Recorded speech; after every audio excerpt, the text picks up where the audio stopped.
let's take a look at the mutability of objects and arrays. So for example, if I wanted to add a property to this user's object, I could just say user.speed, for example, is equal to 100. Now let's console.log our user and let's run our index.js file. And as you can see, we're getting our new object with a name, an age, and a speed. And the same obviously also goes for fruits. So if I want to say fruits.push, and I'm going to push maybe a monkey to the end of my fruits array, and I'm also going to console.log my fruits, you can see that we are now having a monkey at the end of our array. Even though we used cons for fruits and cons for users, that does not mean that we cannot change the content of those elements by using, for example, the push method or user.speed or user.property name.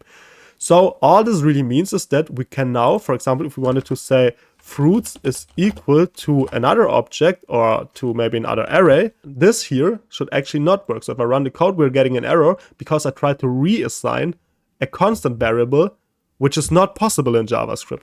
So I cannot reassign the variable, but I can change the content inside of the variable right here.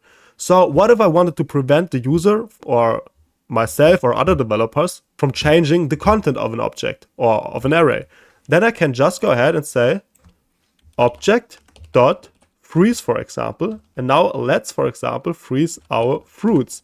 I'm going to save this. And again, I'm going to put this right here. I'm going to clear the console so we can see what's going on. We're going to run the code. And as you can see, we're again getting an error because we are trying to do fruits.push. Since we used Object.freeze for our fruits array, it is not possible to mutate this fruits array in any way. So you cannot add content, you cannot reassign the variable, you can't do anything with it besides reading it. So just remember, if you want to make an object or an array immutable, feel free to just use Object.freeze.